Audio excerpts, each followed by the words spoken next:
వి gold trusted gold buyers మీరు తాకట్టు పెట్టిన బంగారాన్ని విడిపించి ఈ రోజు ఉన్న మార్కెట్ ధరకు కొనబడను.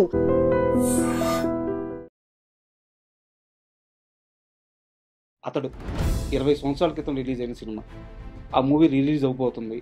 ఎలా అనిపిస్తుంది సార్? చాలా సంతోషంగా ఉంది. 20 ఏళ్ల క్రితం మహేష్ బాబు రేంజ్ పెరిగింది ఇక్కడి నుంచి.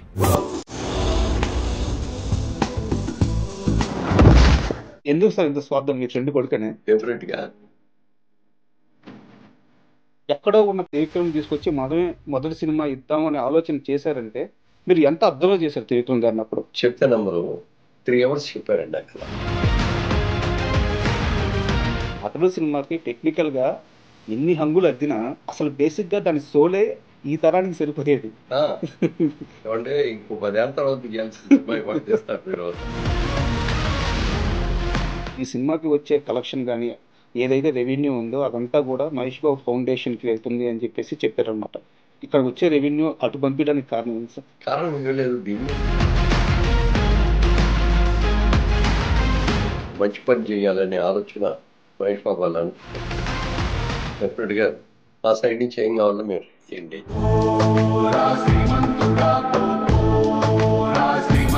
అతడికి సీక్వెల్ తీయాల్సి వస్తే మహేష్ బాబు గారు అబ్బాయి రెడీగా ఉన్నారు, గౌతమ్ గారు. సో అలాంటి ఆలోచన ఏమన్నా చేస్తున్నారు? అప్పుడు 2-3 ఏళ్ళు ఆగైనా మీరు అంత గ్రాండ్ గా సినిమాలు చేస్తున్నప్పుడు, అంత వేగంగా ముందుకు వెళ్తున్నప్పుడు చిరంజీవి గారితో ఎందుకు సినిమా ఫైనల్ కాలేదు? వెరీ బ్యాడ్ చిరంజీవి గారు పెద్ద సినిమా అంటూ చేస్తే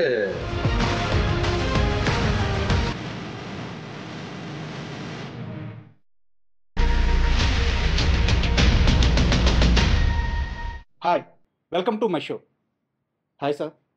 అంటే కొంతమంది వ్యక్తులకి కొన్ని సినిమాలకి మనం ప్రత్యేకంగా పరిచయం చేయాల్సిన అవసరం లేదు సార్. మురళీమోహన్ గారు అంటే ఇండస్ట్రీలో పరిచయం అవసరం లేని మనిషి, ఒక లెజెండరీ స్థాయిలో ఉన్న వ్యక్తి. సో మీలాంటి వ్యక్తితో ఈరోజు మీ ఎదురుగా కూర్చొని మిమ్మల్ని ఇంటర్వ్యూ చేయడం నిజంగా నేను చాలా ఆనందంగా, ఇది నాకు దక్కిన భాగ్యంగా భావిస్తున్నాను సార్. థ్యాంక్ యూ సార్, అతడు అంటే 20 సంవత్సరాల క్రితం రిలీజ్ అయిన సినిమా, ఒక 1000కి పైగా టీవీలో టెలికాస్ట్ అయిన మూవీ. ఇన్ని సంవత్సరాల తర్వాత కూడా ఇంతమంది, ఇది అంటే ఒక రామాయణం, ఒక మహాభారతం మనం చూస్తూనే ఉంటాం. ఎన్నిసార్లు చూసినా ఒక తన్మయత్వం, ఒక అనుభూతి వస్తూ ఉంటుంది. నేను మరీ అలాంటి ఒక దేవుడితో సమానమైన వాటి గురించి పోల్చట్లేదు, కానీ సినిమా పరంగా వచ్చేలేకే అతడు సినిమా కూడా అలాంటి ఇంపాక్ట్ క్రియేట్ చేసింది సార్. ఆ సినిమాకి మీరు నిర్మాత. సో ఈరోజు ఆ మూవీ రిలీజ్ అవబోతుంది. ఎలా అనిపిస్తుంది సార్? చాలా సంతోషంగా ఉంది సార్. ఎందుకంటే 20 ఏళ్ల క్రితం రిలీజ్ అయిన ఒక సంచలనం సృష్టించింది అప్పుడే. సార్, మహేష్ బాబు సినిమాల్లో one of the best film కింద చాలా మంది చెప్తారు ఈ cinema. Sir, especially Mahesh Babu range పెరిగింది ఇక్కడి నుంచి. ఎగ్జాక్ట్లీ. ఇది దీని కంటిన్యూషన్ ఇమీడియట్గా అతని తర్వాత పోకిరి పడి అసలు తర్వాత పోకిరి దీనికి వచ్చిన దీని సక్సెస్ దాని అడ్వాంటేజ్ వచ్చింది పోకిరికి. అక్కడి నుంచి చాలా ఇక నెంబర్ 1లోకి వెళ్ళిపోయాడు అనుకోండి సార్. సినిమా అప్పుడు రిలీజ్ అప్పుడు పెద్ద ఇంత ఎక్స్పెక్టేషన్స్ లేవు. సినిమా రిలీజ్ అయిన తర్వాత ఎక్స్పెక్టేషన్ ముందు లేదు సార్. దాని మూలంగా కానీ ఇంకా ఏదైనా మూలంగా కానీ అనుకున్నంత పెద్ద హిట్ కాల, కానీ లేట్గా గుర్తించారు. సార్, టీవీస్లో రావడం మొదలుపెట్టిన తర్వాత అందరూ టీవీలో చూసి ఇంత మంచి సినిమా, కామెడీ ప్రమాణంగా ఉంది, డైలాగ్ అశుద్ధంగా ఉంది, డైరెక్షన్ బాగుంది, మహేష్ బాబు కొత్త రకంగా చేశాడు, అట్లా అన్ని పేర్లు వచ్చేసి వచ్చిన తర్వాత అసలు కంటిన్యూస్గా ప్రతి కొన్ని వారాలు అయితే శనివారాల్లో కంపల్సరిగా ఈ మూవీ పడని వారం అంటూ ఉండేది కాదు, ఏదో ఒక ఛానల్లో కొడుతూ ఉండేది. చూసిన వాళ్ళు కూడా ఇదిగో ఈ బిట్టు చూడాలి, ఇదిగో ఈ కామెడీ సీన్ చూడాలి, లేకపోతే ఈ యాక్షన్ సీన్ చూడాలి. యాక్షన్ కూడా మేము చాలా ఎక్కువ ఖర్చు పెట్టాము సినిమా. క్లైమాక్స్ ఫైట్కి అయితే ఆ రోజుల్లో 28 రోజులు తీశారు ఒక్క ఫైట్. దానికోసం సెట్ వేసాం, అంటే ఒక పాడుపడిపోయిన ఒక చర్చి లాంటిది. అప్పటికి 3D టెక్నాలజీతో ఆ ఫైట్ షూట్ చేయడం నాకు తెలిసి అదే ఫస్ట్ టైం సార్. అది ఫస్ట్ మాస్టర్ ఉండి డైరెక్టర్ గారు అడగనే కానీ, కెమెరా పెన్ అడిగింది కానీ, ఎవరైనా సరే అందరు కలిసి అడిగిన దాని మీద దేనికైనా సరే బ్రహ్మాండంగా చేయండి సార్ అని చెప్పి మేము కూడా ఖర్చు గురించి ఆలోచించాం సార్. దాని మూలంగా యూకే నుంచి బ్రహ్మాండమైన కెమెరాస్ తెప్పించారు, దానికి సెట్ వేసాము. చాలా చూసిన వాళ్ళందరూ మాత్రం ఇది ఫైట్ వరకు ఇంగ్లీష్ పిక్చర్ లాగా ఉందండి, ఇంటర్నేషనల్ స్టాండర్డ్స్లో ఉంది అని చెప్పి మెచ్చుకోవడం జరిగింది. సార్ మామూలుగా మురళీమోహన్ గారి కెరీర్ విషయం మీరు ఎప్పుడైనా సరే మీ ప్రయాణం గురించి, మీ ప్రస్థానం గురించి మాట్లాడేటప్పుడు అదేదో సరదాగా అలా జరిగిపోయింది, సరదాగా సినిమాల్లోకి వచ్చేసాను, సరదాగా బిజినెస్లోకి వచ్చేసాను ఇలా చెప్తూ ఉంటారు. బట్ రియాలిటీ ఏంటంటే మీరు చుట్టూ ఉండే పరిసరాలని చాలా జాగ్రత్తగా పరిశీలిస్తారు. నాకు అతడు సినిమా ఎలా ఆన్‌బోర్డ్ అయిందని ఒక ఐడియా నేను అనుకుంటున్నప్పుడు నాకు ఒక ఆలోచన వచ్చింది సార్. త్రివిక్రమ్ అనే వ్యక్తి శ్రవంతి రవికిషోర్ వాళ్ళ బ్యానర్‌లో సినిమాలు చేస్తూ వాళ్ళ అసోసియేషన్ కూడా చాలా పెద్దది. వాళ్ళు అంత బాగా ఉన్నప్పుడు ఎక్కడో ఉన్న త్రివిక్రమ్‌ని తీసుకొచ్చి మొదటి సినిమా ఇద్దాం అనే ఆలోచన చేశారంటే మీరు ఎంత అబ్జర్వ్ చేశారు త్రివిక్రమ్ గారిని అప్పుడు? అంటే అప్పుడు చాలా సినిమాలకి బ్యాక్‌గ్రౌండ్‌లో ఉండి వర్క్ చేసేవాడు ఆయన. సార్. సబ్జెక్ట్ సెలక్షన్ గానీ, సబ్జెక్ట్ వర్క్ చేయటం కానీ, లేకపోతే అతని సొంత సబ్జెక్ట్ అవ్వటం కానీ, ముఖ్యంగా స్క్రీన్ ప్లే, డైలాగ్స్. కంప్లీట్‌గా అతనే చేశాడు. ఆ సినిమాలన్నీ సక్సెస్ అని చూసిన తర్వాత రోజు నేను ఆ బ్రదర్ కిషోర్ గారు ఇద్దరం కలిసి కూర్చొని మనం నెక్స్ట్ పిక్చర్ త్రివిక్రమ్కి ఇస్తే ఎట్లా బాగుంటుంది, అతన్ని మనం డైరెక్ట్ కూడా చేయొచ్చు కదా, స్క్రీన్ ప్లే బాగుంటుంది, మాటలు బాగుంటున్నాయి, అన్ని రకాలుగా బాగుంది, మనం ఫస్ట్ టైం ఛాన్స్ మనం ఇద్దాం. అప్పటిదాకా అసోసియేషన్ అయితే లేదు మీకు త్రివిక్రమ్‌తో? ఎక్కడా కలవలేదు? ఎక్కడ కలవలేదు. ఓకే. కాబట్టి ఆ సినిమా రిలీజ్ అయినప్పుడు అక్కడ పరిచయం చేసిన ఓకే. తెలుసు తప్ప హ్మ్. అంతకంటే పెద్ద క్లోజ్ పరిచయాలు లేవు. నేను అనుకున్న తర్వాత ఒక రోజు పిలిచాం. హ్మ్. మంచి సబ్జెక్ట్ ఉంటే చెప్పండి సార్, మీకు డైరెక్షన్ ఇస్తాం, హ్మ్. ఫస్ట్ టైం డైరెక్షన్ మన దాంట్లో చేయండి, పెద్ద సినిమా తీస్తున్నాం అని చెప్పి. హ్మ్. అంటే సార్ మీరు ఇచ్చినందుకు చాలాసార్లు సంతోషం అండి, కానీ మన రవికిషోర్ గారికి మాట ఇచ్చాము, దానికి మీరు ఒప్పుకునేటట్టే చేస్తాను, సెకండ్ పిక్చర్గా చేస్తానండి. అది ఎవరు హీరో అంటే పలానా హీరో అని చెప్పారు. సరే అయితే ఎన్ని రోజుల్లో అయిపోతుంది అంటే నెలలో అయిపోతుందండి, నెల 15 రోజుల్లో షూటింగ్ కూడా అయిపోతుంది ఓకే. అని అన్నారు. అయితే మేము ఈ లోపల సబ్జెక్ట్ అది మీరు చేస్తే సబ్జెక్ట్ ఓకే చేసుకొని మిగిలిన క్యాస్టింగ్ అంతా సెలెక్ట్ చేసుకుందాం అని చెప్పి అంటే వెంటనే చెప్పారు. ఇక్కడే కూర్చొని ఎదురుకుంటే ఇలాగే కూర్చొని సార్. చెప్తే నెంబరు 3 hours చెప్పారండి ఆ కథ. సార్. నేను మా బ్రదరు ముగ్గురే, ఎవరికి చెప్పేసి లోపలికి ఎవరు రావద్దు, డిస్టర్బ్ చేయొద్దని ఫోన్లు కూడా స్విచ్ ఆఫ్ చేసుకొని కూర్చొని సినిమా మా కళ్ళ కట్టినట్టు చూపించారు సినిమా. హ్మ్. ప్రతి షాట్ ఎలా ఉన్నది అనేది చూసిన తర్వాత అప్పుడు అనిపించింది డెఫినెట్గా డైరెక్టర్గా కూడా చాలా మంచి పేరు తీసుకుంటాడు, సార్. స్క్రీన్ ప్లే బ్రహ్మాండంగా ఉంది, డైలాగ్స్ చాలా బాగున్నాయి అని అనుకున్నాం. బాగుందండి సినిమా, సబ్జెక్ట్ చాలా బాగుంది, హీరో గారికి కూడా ఒకసారి చెప్పాను, హీరో గారు చెప్పగానే ఆయన వెంటనే ఓకే. ఓకే చేశారు. ఆయన చేసిన తర్వాత నేనే అంతా అయిన తర్వాత సినిమా అయితే అద్భుతంగా ఉందండి, కానీ కొంచెం hero character beginning negative character లాగా ఉంది, నాకు ఒక్కటే ఒక ఫస్ట్ చేయడానికి వీలు ఉంటాను అంటే అయినా అన్నాడు. మా బ్రదర్ కిషోర్ కూడా వాళ్ళ ఇంటర్నేషనల్ సినిమాల్లో కూడా హీరో క్యారెక్టర్ నెగిటివ్ నుంచి స్టార్ట్ చేసి పాజిటివ్ తీసుకెళ్ళటం, అప్పుడు అది ట్రెండ్ స్టార్ట్ అవుతుంది అని చెప్పేటప్పటికి నేను కూడా కన్విన్స్ అయ్యాను. సరేనండి, నెగిటివ్ అంటే మరీ నెగిటివ్గా ఏం లేదు, క్యారెక్టర్ అలా ఉంది కదా అని చెప్పిన దాని మీద చేశారు. పర్ఫెక్ట్గా స్క్రిప్ట్ కూడా రాశారు.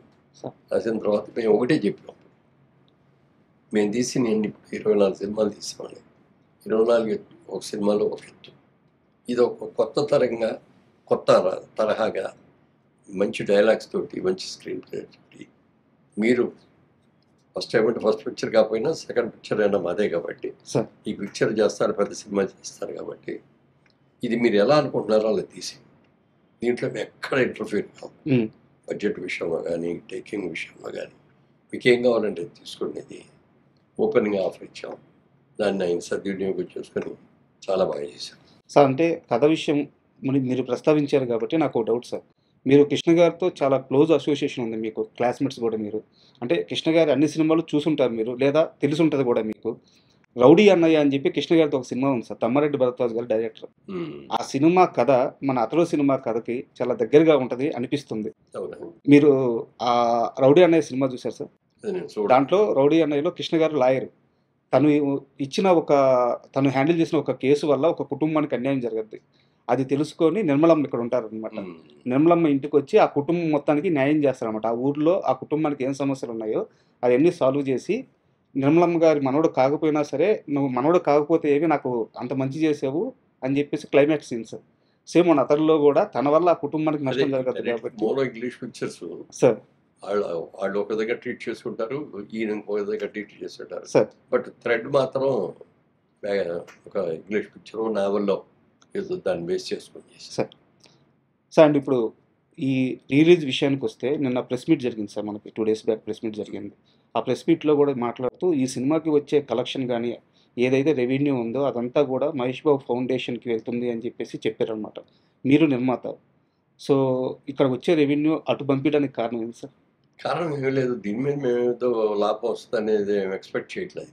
సార్ సినిమా బాగుంటుంది, డెఫినెట్గా బాగా సక్సెస్ అవ్వాలి. సార్ మేజర్గా ఇది దాదాపు 2 సంవత్సరాల నుంచి అడుగుతున్నారు.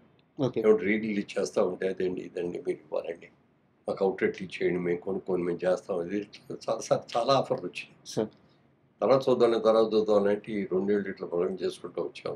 తర్వాత ఇప్పుడు ప్రసరణ చేస్తున్న వాటి వీళ్ళందరూ కూడా మంచి ఉత్సాహవంతులు, యువకులు. ఆల్రెడీ కొన్ని సినిమాలు తీసి సక్సెస్ఫుల్గా అన్నారు, చరిత్ర కూడా బాగుంది. సార్ ఇవన్నీ కూడా చూసిన తర్వాత సరే ఇద్దాం లేదనుకొని అప్పుడు ఒక వాళ్ళతో డిస్కషన్లోనే చెప్పాం, 20 ఏళ్ల క్రితం తీసిన సినిమా ఇది, అప్పటికిప్పటికే టెక్నాలజీ చాలా మారిపోయింది. అవును. మరి అప్పటికి ఆ నెగిటివ్లు ఎలా ఉన్నాయో కూడా తెలియదు. మరి దీన్ని అప్గ్రేడ్ చేయాలి, ఇప్పుడున్న sound system Dolby system upgrade చేయాలి, ఇవన్నీ చేయాలి కదా, చేస్తాము అంటే టెక్నికల్గా అంటే ఓకే అన్నారు. ప్రసాద్ లాడ్ దగ్గరికి వెళ్ళి ఇప్పుడు ఇందాక వచ్చింది అమ్మాయి, మా తమ్ముడు గారు అమ్మాయి ప్రియాంక. ప్రియాంక బాధ్యత తీసుకుంది. ప్రియాంకకి బాగా నాలెడ్జ్ చాలా ఉంది. అమెరికాలో సినిమా ఇండస్ట్రీ గురించి చాలా, అంటే అక్కడ తను మాస్టర్స్ చేయడానికి వెళ్ళి ఒక 4 years అక్కడ సినిమాస్లో వర్క్ చేసింది. కాబట్టి దానికి టెక్నాలజీ గురించి బాగా తెలుసు, బిజినెస్ గురించి బాగా తెలుసు, అన్నీ కూడా తెలుసు. దీన్ని మనం ఒక లాభం అనేది ఏంటి అనేది మనం చూడొద్దు, ఇందులో మనకు అక్కర్లేదు, లాభం కూడా అక్కర్లేదు. దీన్ని అద్భుతంగా చేయాలి అని అనుకున్న తర్వాత ఈ సూపర్ 4Kకి ఓకే చేయించాం. దానికి సౌండ్ కూడా డాల్బీకి చేయించాం. దాని మూలంగా ఏమైపోయిందంటే ఇవాళ కొత్తగా ఇప్పుడు తీసిన సినిమాలాగానే ఉంటుంది మీకు, కలర్స్ కానీ ఇది కానీ ఎవ్రీథింగ్. సార్ మీరు అతడు సినిమాకి టెక్నికల్గా ఎన్ని హంగులు అద్దినా అసలు బేసిక్గా దాని సోలే ఈ తరానికి సరిపోయేది. అంటే మీరు కూడా అన్నా నేను ఏమంటే ఇంకో 10 ఏళ్ళ తర్వాత తీయాల్సిన సినిమా ఇవాళ తీస్తారు మీరు, ట్రెండ్ మార్చాలి కదండి మనం అన్నారు ఆయన.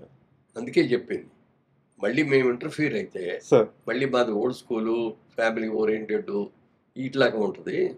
ఇది మీరు న్యూ ఇదిగా తీసుకున్నారు కాబట్టి మీరు ఎలా అనుకుంటున్నారో అలా చేయండి, మేము ఎవరో ఇన్వాల్వ్ కావు అని చెప్పుకోవాలి. సార్ ఈ సినిమాని ఇప్పుడు రిలీజ్ చేస్తున్నామని చెప్పి మహేష్ బాబు గారికి చెప్పినప్పుడు ఆయన రియాక్షన్ ఏంటి? ఆయన చాలా హ్యాపీగా ఫీల్ అయ్యాడు. ఓకే డెఫినెట్గా చాలా బాగుంటుంది అనేది. అంటే ఇందులో ముఖ్యంగా ఏంటంటే ఇప్పుడున్న జనరేషన్, యంగర్ జనరేషను సినిమాను టీవీలో చూశారు, ఈ సినిమా చాలాసార్లు చూశారు, కానీ ఆ బిగ్ స్క్రీన్లో చూడలేదు. అందుకని దీన్ని ఒకసారి బిగ్ స్క్రీన్లో చూపించే అవకాశం ఇవ్వాలి, టెక్నికల్గా కూడా దీన్ని అప్గ్రేడ్ చేసి ఇవ్వాలి, ఇవాళ తీసిన సినిమాలాగా అనిపించాలి అనే ఆలోచనతో వచ్చి ఇవన్నీ కూడా చేస్తాం. ఇందులో డబ్బుల గురించి కూడా మేము ఆలోచించట్లేదు, దాని గురించి కూడా ఆశించట్లేదు అని. తర్వాత వాళ్ళు ఇచ్చిన ప్రపోజల్ కూడా ట్రస్ట్కి జరిగితే ఓకే అండి అని చెప్పి నాకు కూడా ఏం అభ్యంతరం లేదు అని చెప్పడం జరిగింది. అలాగే వచ్చేదానికి సద్వినియోగం కోసం మనం దీన్ని ఒక మంచి పని చేయాలనే ఆలోచన మహేష్ బాబు వాళ్ళు అనుకున్నందుకు డెఫినెట్గా ఆ సైడ్ నుంచి ఏం కావాలో మేము రెడీ చేయండి అని చెప్పి. సార్ అంటే మహేష్ బాబు గారి ట్రస్ట్ ప్రస్తావన వచ్చింది కాబట్టి నేను కాస్త అతడు నుంచి కాస్త డివేట్ అయ్యి ఒక చిన్న క్వశ్చన్ అడుగుతున్నాను సార్. కృష్ణ గారిని మీరు చూశారు, చాలా సందర్భాల్లో ఇండస్ట్రీ మొత్తం ఉంటుంది, చాలా సందర్భాల్లో మీరే చెప్పారు ఇండస్ట్రీలో దేవుడు అంటే మనిషి ఎవరైనా ఉన్నారంటే కృష్ణ గారు అని చెప్పేసి. ఆయన కడుపును పుట్టిన బిడ్డ ఈరోజు 4,000 మంది పిల్లలకి హార్ట్ ఆపరేషన్ చేయించారు, కొన్ని గ్రామాలను దత్తత తీసుకుంటున్నారు. అంటే ఒక మనిషి ఋషి అయితే ఎలా మారిపోతాడో అలాంటి మైండ్ సెట్తో ముందుకెళ్ళిపోతున్నారు. మీలాంటి పెద్దలందరూ ఎలాగో సపోర్ట్ చేయడానికి బ్యాక్ బోన్గా ఉంటూనే ఉన్నారు. సో మహేష్ బాబు గారి ప్రస్థానం అంటే అతడు సినిమా చేసినప్పుడు ఒక యంగ్స్టర్ని చూసుంటారు మీరు, ఈరోజు ఆయన జర్నీ శిఖరాగ్రంలో ఉంది. సో అలా ఆ మహేష్ బాబుని చూస్తుంటే మీకు ఏమనిపిస్తుంది సార్? యాక్చువల్గా కృష్ణ గారు నేను క్లాస్మేట్స్ మీరు కూడా ప్రస్తావించారు కదా, మీ ఏలూరు కాలేజీలో క్లాస్మేట్స్. అప్పుడు ఇద్దరు కూడా కొంచెం అంటే కామ్గా క్వైట్గా ఉండేవాళ్ళు అందరూ ముందు బెంచ్లో కూర్చోబెట్టి అల్లరి బెంచ్లో వెనక కూర్చో. ఓకే. ఆ విధంగా మీ ఇద్దరం పక్క పక్కన ఫస్ట్ బెంచ్లో కూర్చునేవాళ్ళం. మీ ఇద్దరు రాముడు బుద్ధిమంతుడు. ఇప్పుడు కూడా ఇద్దరు రాముడు బుద్ధిమంతుడు అంటాడు. ఇద్దరు కూడా ఓకే. అల్లరి చేయటం కానీ, గొడవలు చేయటం కానీ, ఏదో విజిల్స్ చేయటం కానీ, లేకపోతే అటెండెన్స్ అయిన తర్వాత మెల్లగా జారుకొని బయట పోవటం కానీ. ఓకే. ఎందుకంటే ఆ బ్యాచ్లు వేరు, అందుకని ఆ బ్యాచ్లు అందరూ వెనక కూర్చోబెట్టేవారు. ఓకే.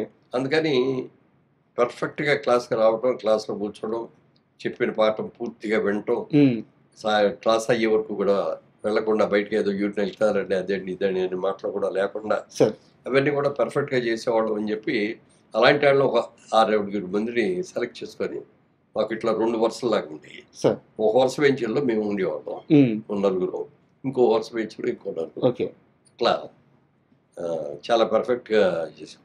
అప్పుడు అనేవాడు అనమాట ఆయనకి మొదట్లో కూడా ఆయనకు కూడా సినిమాకి అవ్వాలని లేదు, సినిమా యాక్టర్ అవ్వాలనే ఆలోచన అది కూడా ఏం లేదు. ఇప్పుడు కంటే చాలా అందంగా ఉండేవాడు. చాలా అసలు ముట్టుకుంటే మార్చిపోతాడేమో అని అంత కలర్లో ఉండేవాడు.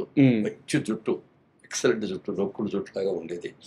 అట్లా ఉండేవాడు. చాలా తక్కువ మాట్లాడేవాడు. ఒకసారి అక్కినేని నాగేశ్వరరావు గారు వచ్చారు అక్కడికి. నాగేశ్వరరావు గారు 60 సంవత్సరాల ఫంక్షన్ వజ్రోత్సవం చేశారు. ఆయన 60 సినిమాలు రిలీజ్ అయిన తర్వాత అది వచ్చినప్పుడు మా ఏలూరు కాలేజీలో గెస్ట్గా వచ్చాడు. అందరూ వెళ్ళి కూర్చున్నారు. అయిన తర్వాత ఆయన మాట్లాడేశారు, అందరూ సపాట్లు కొట్టాము. తర్వాత వెళ్ళిపోయేటప్పుడు ఎవరికి వాళ్ళే వెళ్ళిపోయి సార్ ఆటోగ్రాఫ్ రకరకాలుగా ఆటోగ్రాఫ్లు అయ్యేది చేసిన తర్వాత కృష్ణ గారికి ఆలోచన వచ్చింది, సినిమా యాక్టర్ అవ్వబట్టి కదా ఇంత క్రేజ్ వచ్చింది, మనం కూడా ఎందుకు అవ్వకూడదు అనే ఆలోచన మొట్టమొదటిగా అక్కడికి వచ్చి ఆయన ఎక్స్పెక్ట్ చేశాడు. సినిమా యాక్టర్ అయితే బాగుంది, నాకు కూడా అవ్వాలని అని. ఇప్పటిగా నీ పర్సనాలిటీకి నీ అందరికీ డెఫినెట్గా మంచిగా అవుతుంది. ఆ టైంలోనే కొల్లేటి కాపురంని మన డైరెక్టర్ తిలక్ గారు ఎడిటర్, మంచి ఎడిటర్ అయినా ఎడిటర్గా డైరెక్టర్ కూడా అయ్యాడు. కొన్ని సినిమాలు చేశాడు. రైటింగ్ కూడా చాలా బాగుంటాయి. చాలా మంచి సినిమాలు చేశాడు. ఉయ్యాల జంపాల అవన్నీ కూడా చాలా మంచి సినిమాలు చేశాడు. ఆయన ఒకసారి కొల్లేటి కాపురం రిలీజ్ సందర్భంగా ఏలూరు కాలేజీకి వచ్చాడు. ఆయన కూడా వచ్చినప్పుడు ఇది చూశాడు. చూసిన తర్వాత పిలిచి ఏంటి సినిమాలో యాక్ట్ చేస్తావా అండి? చేస్తానండి అని ఆయన పిలిచాడు అడిగాడు. అంటే మంచి చూడటానికి చూడగానే అట్రాక్టివ్గా ఉంటాడు చాలా. పిలిచి అడిగాడు సినిమాలో ఇంట్రెస్ట్ ఉందంటే ఉందండి అన్నాడు. సరే అయితే ఇప్పుడు నా సినిమా అయిపోయింది, మళ్ళీ కొత్త సినిమా మొదలు పెట్టడానికి టైం పడుతుంది, నువ్వు ఇప్పుడు ఫైనల్ ఇయర్లో ఉన్నావు కదా, నువ్వు చదువు పూర్తి చేసుకొని నువ్వు నాకు ఫోన్ చేయని నెంబర్ అయ్యని ఇచ్చాను. ఇచ్చే ఈయన తర్వాత చేశారు, వచ్చేయమన్నాడు ఆయన. ఆయన వెళ్ళేటప్పటికి ఈయన సినిమా ఇంకా అప్పుడు కూడా రెడీ అవ్వాల. అందుకని బయట ఏమన్నా ట్రయల్స్ ఉంటాయి చేసుకుంటా ఉండు, నువ్వు నాటకాల్లో లేదు కాబట్టి నాటకాలు వేస్తూ ఉండు అని చెప్పి సోమన్ బాబు గారు, కృష్ణ గారు, ఇంకా బ్యాచ్ ఉన్నారు కొంతమంది, వాళ్ళందరూ నాటకాలు చేసేవారు మెడ్రాస్లో. క్రాంతి కుమార్ గారు కూడా మీ బ్యాచ్ అనుకుంటా. క్రాంతి కుమార్ గారు కూడా బాగా, క్రాంతి కుమార్ గారు మా బ్యాచ్. ఇప్పుడు విజయేంద్ర ప్రసాద్ గారు, రాజమౌళి గారు ఆయన మా బ్యాచ్. తర్వాత ముఖర్జీ గారు అని ఒక ఆయన ప్రొడ్యూసర్, సమత ఆర్ట్స్ ఆయన, చటర్జీ గారు, వీళ్ళందరూ కూడా మా కాలేజీ వాళ్ళు. సరే అనుకున్నట్టుగా ముందు సక్సెస్ కాలేదు, యాక్టర్గా ఏమి విషయం రాలేదు. పెళ్లి చేసుకొని ఇంటికి వచ్చేసిన తర్వాత ఆదిల్ సుబ్బారావు గారు పేపర్లో అడ్వర్టైజ్మెంట్ ఇచ్చాడు, కొత్త వాళ్ళు పెట్టి సినిమా తీస్తాను, ఇంట్రెస్ట్ ఉన్న వాళ్ళు బాగున్నాడు అప్లై చేసుకుంటే అప్పుడు ఈయన అప్లై చేశాను. దానికి ఇంటర్వ్యూకి పిలిచారు, చూసారు, సెలెక్ట్ చేశాను. తేనె మనసు అలా యాక్టర్ అయ్యాడు. నేను బాగా ఆయన ఏదైనా రిలీజ్కి వస్తే, విజయవాడ వస్తే ఫోన్ చేసేవారు, నేను వెళ్ళి కలుస్తూ ఉండేవాడిని. తర్వాత మా బిజినెస్ కోసం నేను కోయంబత్తూరు వెళ్ళాల్సి వస్తూ ఉండేది. కోయంబత్తూరు తిరిగి వచ్చినప్పుడు మెడ్రాస్లో ఒక రోజు ఆగిపోయి నేను కృష్ణ గారిని కలుసుకొని అక్కడ ఆయన ఆ రోజంతా గెలిపి ఆ రోజు రాత్రి మెయిల్కి వెళ్ళి కొన్ని అలా చాలా మంచి సినిమాలు వస్తున్నాయి, తీస్తాను అన్నీ చెప్పేవాడు, డెవలప్మెంట్ అయ్యేది. అలాంటి వ్యక్తి స్వయం శక్తితో వచ్చాడు. వెనక బ్యాక్గ్రౌండ్ ఎవరు ఉండి చేసింది ఇది కాకుండా స్వయం శక్తితో వచ్చాడు. ఆ గుండుగేర్ సినిమాతోటి ఒకసారి 116 తోటి అసలు ఎక్కడికి సినిమా రిలీజ్ అయిన తర్వాత ఒక్కసారిగా 15 సినిమాలు 18 వచ్చింది. అక్కడి నుంచి అంత చేశాడు. ఇవన్నీ ఇప్పుడు మహేష్ బాబుకి వచ్చేటప్పటికి కృష్ణ గారి అబ్బాయి బిగినింగ్ లో అంతా కృష్ణ గారు ఆ అబ్బాయి లెగసీ అయితే ఉంది, ఆ? ఆ లెగసీ అయితే ఉంది. లెగసీ ఉంది కదా, అది ఒకటి బాగా హెల్ప్ చేసింది. ఉమ్, తర్వాత ఇతనికి బాగా ఇంట్రెస్ట్ అని చెప్పి యంగ్ హీరో చిన్నప్పటి నుంచి కూడా క్యారెక్టర్ అవును చేశాడు. మేము ముగ్గురు కలిపి ఒక సినిమా కూడా చేసాం, సినిమా పేరు గుర్తులేదు నాకు. సార్. బ్రదర్స్ లాగా చేసాం. ఓకే. అందులో కూడా ఫైట్స్ గీట్స్ ఇవన్నీ కూడా చేశాం. ఉమ్, అప్పుడు అనుకున్నాం మహేష్ బాబు కూడా చాలా పెద్ద యాక్టర్ అయిపోతాడు, కృష్ణ గారు లాగా పెద్ద యాక్టర్ అవుతాడు ఉమ్. అని ఊహించాం. అందుకంటే కూడా ఎక్కువగా పెద్ద actor. కృష్ణ గారు అనేవారు సార్ ఆ టైంలో? కృష్ణ గారికి బాగా కాన్ఫిడెన్స్, ఓకే. మంచి యాక్టర్ అవుతాడు వీడు. ఉమ్, అంటే రమేష్ ముందయ్యాడు, అవును. రమేష్ అయ్యాడు కూడా ఇంకా చిన్నాడు. అప్పుడు కూడా అనే ఉంటున్నాడు, రమేష్ కూడా అవుతాడు, రమేష్ కూడా బాగుంటుంది, రమేష్ కంటే కూడా మహేష్ ఉమ్, ఎక్కువ ఇది అవుతాడు. అలా మంచి యాక్టర్ అవటం. ప్రతి సినిమా నాన్నగారి దగ్గరికి తీసుకెళ్ళిపోయాడు. కథ వినమని అడిగేవాడు సార్. మహేష్ బాబు కూడా. కథలు అవన్నీ నువ్వే ఇండివిజువల్గా నువ్వు సెలెక్ట్ చేసుకో, ఓకే నువ్వు ఎరగాలి. నేను చెప్పి నేను ఇది బాగుంది, ఇది వద్దు, ఇది బాగాలేదు అని చెప్పడం బాగుంది సార్. ఆ నిర్ణయాధికారికి కొడుకు ఇచ్చేసాడు. అతను అలాగే మంచి సెలెక్ట్ చేసుకోవడం, మంచి బ్యానర్లు సెలెక్ట్ చేసుకోవడం, అలాగే మంచి డైరెక్టర్ని చేసుకోవడం, అవన్నీ కూడా చేసి సక్సెస్ అయ్యాడు. మా సినిమా కూడా వచ్చిన తర్వాత మేము అదే అనుకున్నాం. అప్పుడు కృష్ణ గారితో ఒక సినిమా చేసాం అంతే సార్. మా బ్యానర్లో. అందులో నాగార్జున గారి హీరోను, కృష్ణ గారి ఫాదర్, నాగార్జున గారి ఫాదర్గా కృష్ణ వారసుడు వారసుడు. సార్. ఆ వారసుడు అడిగితే ముందు నేను చేయనయ్యా ఆ క్యారెక్టర్ అది అన్నాడు. అని మళ్ళీ కొద్ది రోజులు అయిన తర్వాత మళ్ళీ ఆయనే ఫోన్ చేసి సరే ఒకసారి కథ వచ్చి చెప్పమనంటే, అది హిందీ సినిమా, అది హిందీ సినిమా రీమేక్. అది ముందు హిందీ పిక్చర్ చూడండి సార్ అన్నాం. హిందీ పిక్చర్ చూసి అరేంజ్ చేసాం. అది చూసేసి బాగుంది, క్యారెక్టర్ బాగుంది, చేస్తున్నాలే అని అలా చేశాను. ఈ మహేష్ బాబుని కూడా మరి దాంట్లో అంటే ఇద్దరు యాక్టర్గా ఉన్నప్పుడు కొన్ని సినిమాలు కలిసి చేయడం కానీ, లేకపోతే కృష్ణ గారి అబ్బాయి గారి కానీ, కృష్ణ గారి ఫ్రెండ్ కానీ మొత్తం మీద మేము డేట్లు అడగగానే వెంటనే ఇచ్చాం. ఓకే. అన్నీ సక్సెస్ఫుల్గా జరిగినాయి, అందరూ హ్యాపీగా ఉన్నాం. ఈ సినిమాని ఇవాళ యంగర్ జనరేషన్ చూపించారు. అప్పుడు చూసిన వాళ్ళు అందరూ బాగానే చూశారు. యంగర్ జనరేషన్ 20 ఏళ్లలో వచ్చిన పెరిగిన జనరేషన్ అంతా అందరూ సినిమా చూశారు. సార్. టీవీలో అందరూ సినిమా చూశారు, లేకపోతే ఏదో అన్ని రకాల. అతడు సినిమా చూడని ఇల్లు 2 తెలుగు రాష్ట్రాల్లో లేదంట. లేదు, అది నిజంగా నిజం. ఎందుకంటే సినిమా ఇక్కడే కాదు, సార్, ఈవెన్ అదర్ కంట్రీస్కి వెళ్తే ఎక్కడికి వెళ్ళినా మీ సినిమా అదనంగా ఉందండి. ఆ యంగర్ జనరేషన్, అక్కడున్న యంగర్ జనరేషన్కి మురళీమోహన్ పెద్ద యాక్టరు, బోల్డ్ సినిమాల్లో చేశాడు అది అని చెప్తాంటే వాళ్ళకి ఏం అర్థమయ్యేది కాదు. సార్. అతడి సినిమా చూసాక సినిమా తీసింది ఈయనే అనగానే ఒక్కసారి అవునా అని వచ్చి ఇది ఒక గుర్తింపు అయిపోయింది. ఇదో గుర్తింపు అయ్యింది. యాక్చువల్గా నేను అందులో యాక్ట్ చేయను సార్, నాకు ఏం క్యారెక్టర్ కూడా లేదు, నేను చేయలేదు. అందుకని మా సినిమాల్లో తీసిన సినిమాల్లో నేను ఉండాలి కంపల్సరీగా, లేకపోతే నా వేషం బాగుంటేనే సబ్జెక్ట్ సెలెక్ట్ చేసుకోవాలనేది మేము ఎప్పుడు పెట్టుకోలేదు. సార్. సినిమా బాగుండాలి, సినిమా సక్సెస్ అవ్వాలి, అందులో క్యారెక్టర్ ఎలాంటిదైనా సరే అలా చేసుకుంటూ వచ్చాను. మళ్ళీ అతల సినిమా విషయానికి వస్తే సార్, అంటే మీకు ఒక బ్యూటీ చెప్తాను. బ్యూటీ అనే వర్డ్ ఎందుకు వాడానంటే, అతడు సినిమాకి ఈ రోజుకి ఏజ్ అయిపోవాలి, అతడు నిర్మాతకి ఈ రోజుకి ఏజ్ అయిపోవాలి, అతడు హీరోకి ఈ రోజుకి ఏజ్ అయిపోవాలి, అతడు హీరోయిన్కి కూడా ఈ రోజుకి ఏజ్ అయిపోవాలి. అవును, ఇప్పటికి కూడా హీరోయిన్గా చేస్తాను, ఇప్పటికీ హీరోయిన్గా చేస్తున్నా, చాలా అందంగా కనిపిస్తున్నారు స్క్రీన్లో. ఏం సార్ ఈ సీక్రెట్ ఏంటి సార్? అతడు సినిమాకి పనిచేసిన వాళ్ళందరూ అలాగే ఉండిపోతున్నారు. అలాగే, ఈవెన్ కెమెరామెన్ అలాగే ఉన్నాడు, మరి డైరెక్టర్ గారు కూడా టాప్లో ఉన్నాడు. అవును. ఏ విధంగా చూసినా ఆ టీం అంతా కూడా టాప్లోనే. అవును, ఇప్పటికీ కూడా 20 ఏళ్ళ తర్వాత కూడా. సో ఇది మరి దీన్ని ఇప్పుడు యంగర్ జనరేషన్ అందరికి కూడా థియేటర్కి వెళ్ళి కూర్చొని సినిమా చూడాలి సార్. ఇప్పుడు ఏమిటంటే వీడియో చూస్తున్నాం అనుకోండి, టీవీలో చూస్తున్నాం అనుకోండి, ఫోన్లు వస్తాయి, ఫోన్ మాట్లాడుతూ ఉంటాం, లేదా మధ్య మధ్యలో బయటకు వెళ్ళి వస్తూ ఉంటాం. అప్పుడు థియేటర్లో కూర్చొని సినిమా చూసేటప్పుడు ఏమిటంటే అది మొత్తం డార్క్ అయిపోతుంది కదా, ఒక స్క్రీన్ తప్ప ఇంకేముండదు, పక్కన ఉన్న వాళ్ళు కూడా మనకు కనపడదు. ఇంక ఎంతసేపు మన కాన్సన్ట్రేషన్ అంతా స్క్రీన్ మీదే ఉంటుంది సార్.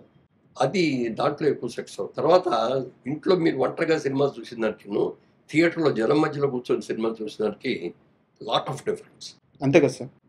ఎందుకంటే ప్రజలు ఎక్కడ రియాక్ట్ అవుతున్నారు, ఎక్కడ చప్పట్లు కొడుతున్నారు, ఎక్కడ బాగుంది అంటున్నారు, ఇవన్నీ కూడా థియేటర్లో తెలుస్తాయి. అందుకని థియేటర్లో చూసేటట్టుగా ఇప్పుడు సౌండ్ సిస్టమ్స్ కానీ ఇది కానీ ఎవ్రీథింగ్ అప్గ్రేడ్ చేశారు. కాబట్టి పైగా హైదరాబాద్లో ఉండేవాళ్ళ కోసం అని హైటెక్స్లో కూడా అవును నిన్న రిలీజ్ చేయడానికి వేరేగా చేయాలి. అవును, ఇప్పుడు దీనికోసం చేసిందంతా చాలు, సరే అది కూడా చేయండి ఎంతైనా పర్వాలేదు, ఆ ఒక్క ప్రింటే రిలీజ్ అయ్యింది. అది అక్కడ రిలీజ్ చేద్దాం. ఎందుకు సార్ ఇంత స్వార్థం? మీ ఫ్రెండ్ కొడుకనే? అట్లా రెండు క్వార్టర్ కొడుకు అనేది ఉంటుంది డెఫినెట్గా. మంచివాడు, చాలా మంచి వ్యక్తి. కృష్ణ గారు ఎంత మంచిగా ఉంటాడో బాబు కూడా అంత, మహేష్ బాబు కూడా అంత ఇదిగా ఉంటాడు. ఎప్పుడు నవ్వుతూ ఉంటాడు వాళ్ళ నాన్నగారు లాగానే. ప్లస్ మా బ్యానర్ కూడా మంచి పేరు కదా. అంతే కదా సార్. దాంట్లోకి అతను సినిమా, ఇన్ని సినిమాలు తీసిన 25 సినిమాల్లో మిగిలిన గురించి చెప్పేదానికంటే అతను ముందు చెప్పిన తర్వాత మిగిలిన చెప్తారు. సో అందుకని వాళ్ళ అప్గ్రేడ్ చేసి జనానికి మళ్ళీ ఒకసారి బాగా చూపించాలి ఉద్దేశంతో చేసి. సార్ నిన్న ప్రెస్ మీట్లో మీరు మాట్లాడుతూ ఆ నాజర్ గారి క్యారెక్టర్కి సోమబాబు గారిని అడిగాను. సో నన్ను హీరోగానే జనాలు గుర్తుపెట్టుకోవాలి, ఆ వేషం వేయడాన్ని సున్నితంగా తిరస్కరించాలని మీరు చెప్పారు సార్. బట్ నా డౌట్ ఏంటంటే సినిమా రిలీజ్ అయిన తర్వాత సోమబాబు గారిని కలిసారా? ఇలాంటి ఒక వేషం సార్ మాట్లాడారా సార్? మాట్లాడతారు. సినిమా చూశారన్నాడు, చాలా బాగుంది సినిమా అని చెప్పి అప్రిషియేట్ చేశాడు. ఓకే, కానీ మీరు చేస్తే ఇంకా దట్ రీజన్ చాలా బాగుండేదండి అన్న. అంటే నీకు తెలుసు కదా, నాకు ఒకసారి నేను డెసిషన్ తీసుకుంటే దాన్ని దాటుతాం సార్.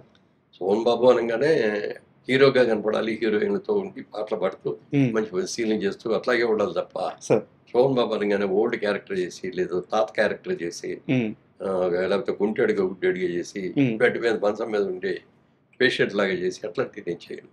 ఎవరికైనా నేను బతికున్నా లేకపోయినా శోభన్ బాబు అనగానే ఒక అందంగా కంటే ఒక అబ్బాయి కనపడాలి. శోభన్ బాబు అంటే ఒక అందగాడు అంతే.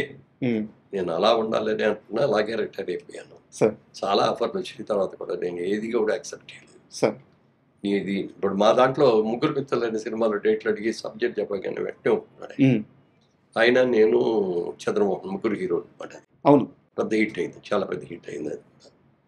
అట్లా ఏమాత్రం అవకాశం ఉండేవాడు చేసేవాడిని అన్నాడు. తర్వాత ఇవాళ నేను ఈ రియల్ ఎస్టేట్ వ్యాపారం చేస్తామంటే దీనికి గీతోపదేశం చేసింది కూడా శోభన్ బాబు గారే నాకు.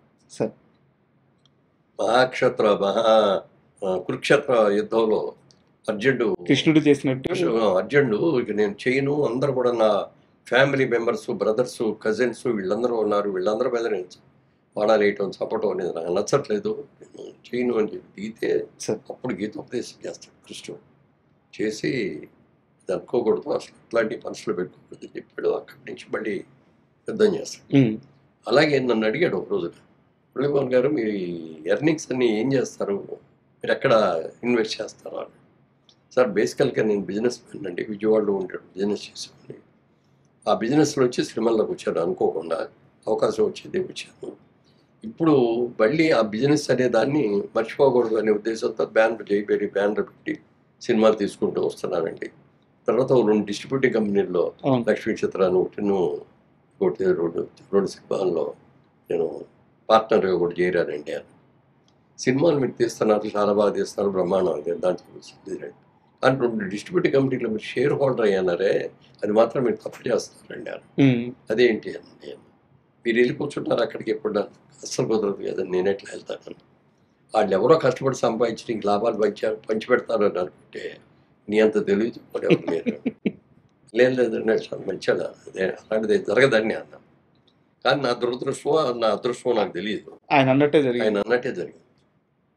ఒక దాంట్లోనేమో మొత్తం పెట్టుబడి అంతా పోయింది. రెండో దాంట్లో వాడు చేసిన అప్పులన్నీ కూడా నా మీద పోయింది. అప్పులన్నీ నేను తీర్చాల్సి వచ్చింది.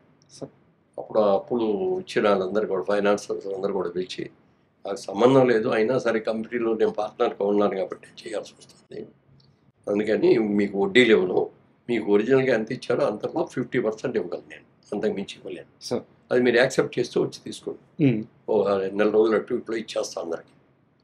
అలా కాదు అని అనుకుంటే మీ ఇష్టం, కోర్టుకు వెళ్తారు, ఏం చేస్తారు మీ ఇష్టం. నా దగ్గర కెపాసిటీ లేదు ఇచ్చింది, అసలు మీకు సంబంధం కూడా లేదు, ఇవ్వాల్సిన అవసరం లేదు. వాళ్ళు ఎవరో ఇచ్చిన వాళ్ళు ఎవరో నాకు తెలియదు, వాళ్ళ మొహం ఏం చూడలేదు. నేను సినిమా యాక్టర్గా నేను వాళ్ళకి తెలిసి ఉండొచ్చు, కానీ వాళ్ళు ఎవరో నాకు తెలియదు కదా. ఇప్పుడు మా సొంత సినిమాలకు కూడా మా ఫైనాన్సర్స్ దగ్గరికి నేను మాట్లాడతాను. బ్రదర్ కిషోర్ గారే ఉన్నారు, ఆయనే మాట్లాడతారు. ఫైనాన్షియల్ డీలింగ్స్ అన్నీ కూడా ఆయనే చేస్తాడు.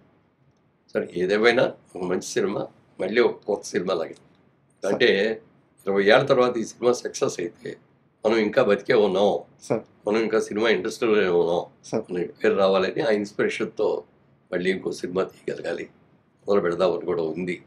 అయితే ఇందాక మొన్న నా ప్రెస్ మీట్లో మీరు కూడా ఉన్నారు కాబట్టి అందులో ఎవరో అడిగారు దీనికి పార్ట్ 2 ఎవరో తీస్తారా అని. అదే సార్ నెక్స్ట్ అది ఒరిజినల్గా ఆ థాట్ డైరెక్టర్ గారికి కూడా ఉందనుకుంటా. అందుకే దాన్ని ఎండింగ్ కూడా మామూలు సూపర్ షాట్ అని చెప్పి అందరూ అవును. అన్ని క్యారెక్టర్లు కలుసుకోవటం ఇవన్నీ చెప్పడం, లేకపోతే ఒక పాట పెట్టడం ఇవన్నీ చేస్తారు కదా.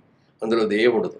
అక్కడ క్లైమాక్స్ అయిపోయిన తర్వాత ఆ నది ఒడ్డుకు వచ్చేసి ఆ అస్థికలు కలిపేసి అవును. మళ్ళీ తిరుగు ప్రయాణం ఆ ఊరు అవును, బాసర్లపూడి. అక్కడికి వెళ్ళిపోతున్నారు అన్నట్టు ఒక క్యాప్షన్ సార్ ఇచ్చారు. ఇక్కడ నాకు ఒక చిన్న డౌట్ సార్. అంటే ఇప్పుడు మహేష్ బాబు గారు పాన్ ఇండియా సినిమాలు తీస్తున్నారు, త్రివిక్రమ్ గారు అదే స్థాయిలో ఉన్నారు. ఇప్పుడు అతడు సినిమా మళ్ళీ తీయాల్సి వస్తే దానికి అతడికి సీక్వెల్ తీయాల్సి వస్తే మహేష్ బాబు గారు అబ్బాయి రెడీగా ఉన్నారు, గౌతమ్ గారు. సో అలాంటి ఆలోచన ఏమైనా చేస్తున్నారు ఒక 2-3 ఏళ్ళు ఆగైనా? అది కాదు, ఇప్పుడే కాదు అది. సార్ అంటే ఇది మహేష్ బాబుతోనే చేయగలిగారు సీక్వెల్ అని చేసి. సార్ అది మహేష్ బాబు గారు అబ్బాయితో చేయటం అనేది అది తర్వాత, అది వేరే. జేబేరీకి అయితే ఆలోచన ఉంది. గారితో చేసాం, సార్ మహేష్ బాబుతో చేసాం, గౌతమ్తో కూడా చేయొచ్చు. ఓకే. చేయకూడదని ఏం లేదు కదా. నాగేశ్వరరావుతో చేసాం, నాగార్జునతో చేసాం, తర్వాత వాటిలో కూడా చేద్దామని అనుకున్నాం కానీ కుదరలేదు. సార్ సార్ ఇప్పుడు జేబేరీ అనగానే నాకు తెలిసి అప్పటి ఉన్న స్టార్ హీరోలు అందరితో సినిమాలు తీశారు మీరు. బాలకృష్ణ గారితో తీశారు, నాగార్జున గారితో తీశారు. బట్ నా డౌట్ ఏంటంటే మీరు ఎక్కడికి పోయినా సరే నా తమ్ముడు అని సగర్వంగా చెప్పుకుంటారు చిరంజీవి గారి గురించి. అంటే చిరంజీవి నాతో ఫస్ట్ సినిమా చేసినప్పుడు కూడా అతను పెద్ద టాప్ రేంజ్కి వెళ్తాడని చెప్పిన వ్యక్తి మురళీమోహన్ గారు. మీరు అంత గ్రాండ్గా సినిమాలు తీస్తున్నప్పుడు, అంత వేగంగా ముందుకెళ్తున్నప్పుడు చిరంజీవి గారితో ఎందుకు సినిమా ఫైనల్ కాలేదు? అంటే తీయాలని మనసులో చాలా కోరుకుండేది. సార్ చాలా సందర్భాల్లో కూడా కలుసుకున్నప్పుడు చెప్పాడు అనమాట, సబ్జెక్ట్ మెయిన్ కదా అన్నయ్య, మంచి సబ్జెక్ట్ చూడండి అన్నాడు. ఓకే. అప్పుడు మేమేంటంటే అప్పట్లో ఎక్కువ రీమేక్లు చేసేవాళ్ళం. సార్ ఏదో లాంగ్వేజ్లో రిలీజ్ అయిన సినిమా చూసేసుకొని దాని రైట్స్ అది మళ్ళీ చేసుకున్నాం. మరి ఇంత పెద్ద హీరోని పెట్టుకొని రీమేక్ చేస్తే బాగోదు అని చెప్పి అప్పుడు పెద్ద డైరెక్టర్గా రాఘవేంద్రరావు గారి దగ్గరికి వెళ్ళాం. సార్ రాఘవేంద్రరావు గారు చిరంజీవి గారు కూడా చెప్పారు, మీ ఇద్దరు కాంబినేషన్ అయితే బాగుంటుంది, మీరు అంటే పట్టాలు ఎక్కిస్తాను పండినాను. సార్ నేను సబ్జెక్ట్ చూడు, సబ్జెక్ట్ లేనిది ఏది ఉంటుంది, నువ్వు సబ్జెక్ట్ చూసి ఇది సబ్జెక్టు అని చెప్పి నాకు నేను ఇమ్మీడియట్గా మీ చేతికి అడ్డమే ఉందన్నారు. రెడీ అన్నాడు.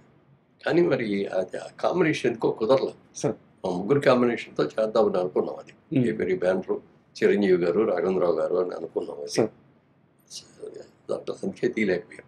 సార్ మీరు 50 సంవత్సరాల సినీ ప్రయాణం, ఎన్నో విజయాలను చూస్తున్నారు. అంటే మీ ముందు ఒక సినిమా నెంబర్స్ గురించి మాట్లాడడం అంత భావ్యం కాదు. కాకపోతే ఇప్పుడున్న పరిస్థితుల్లో ఏంటంటే మొన్న కలేజా సినిమా రిలీజ్ అయినప్పుడు 10 కోట్ల దాకా కలెక్షన్ చేసింది. అండ్ అతడు సినిమా నెంబర్స్ పరంగా ఎంత రేంజ్కి వెళ్తుందని మీరు అనుకుంటున్నారు? దాని గురించి నేనేం ఎక్స్పెక్ట్ చేయట్లేదండి. సార్ ఎందుకంటే మనం చేయాల్సిన కృషి మనకి మొదటి నుంచి కూడా బాధ అదే, సార్ నీ కృషి నువ్వు చేయి, సార్ ఫలితం గురించి ఆలోచించదు. గీతలో చెప్పిన వాక్యం సార్ కృష్ణప్రార్థనతో చెప్పి. అందుకని మా కృషి మేము చేస్తాం. మళ్ళీ పాత సినిమా లాగా కాకుండా కొత్త సినిమా లాగా ఉండేటట్టుగా అన్ని టెక్నికల్గా కూడా దాన్ని బాగా డెవలప్ చేస్తున్నాం.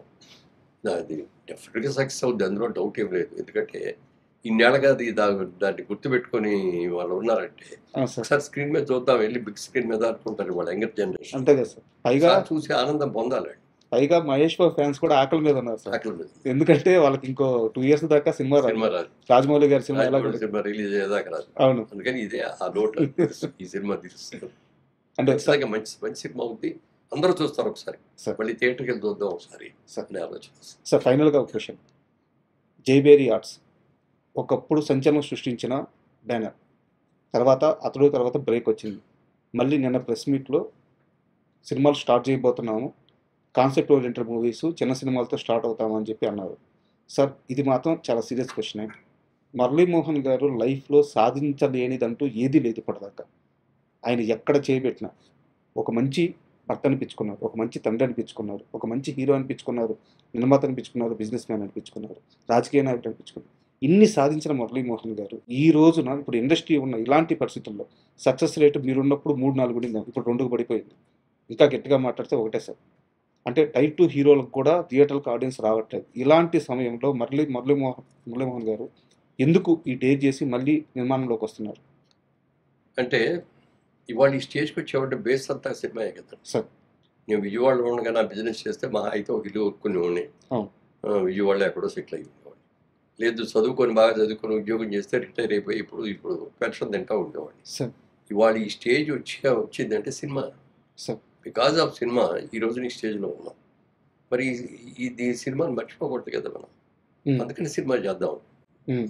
ఇప్పుడు రామోజీరావు తీశారు, అన్ని బడ్జెట్ సినిమాలు తీశారు తప్ప ఎక్కడన్నా పెద్ద సూపర్ హిట్ పెద్ద క్యాస్టింగ్ పెట్టి చేసే లేదు. ఆయన చిన్న సినిమా తీస్తే అది పెద్ద సినిమా అయిపోయింది. అది పెద్ద సినిమాలు అయింది. అవును. అంటే ఆయన ఉద్దేశం ఏంటంటే సినిమా పెద్ద క్యాస్టింగ్లు పెట్టుకొని 4 హీరోలను పెట్టి తీయగలిగిన కెపాసిటీ ఉంది. అవును.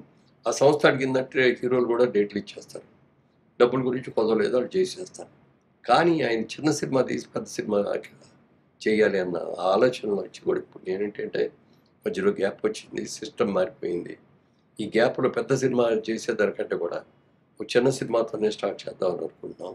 సార్ మీరు ఆ రోజున ప్రశ్నలో అడిగిన రోజులు అక్కడే అన్నా నేను, రేపటి నుంచి నాకు అన్ని ఈ ఫోన్లే వస్తాయన్నాను. ఆ రోజు మధ్యాహ్నం నుంచి మొదలైపోయింది. అవునా?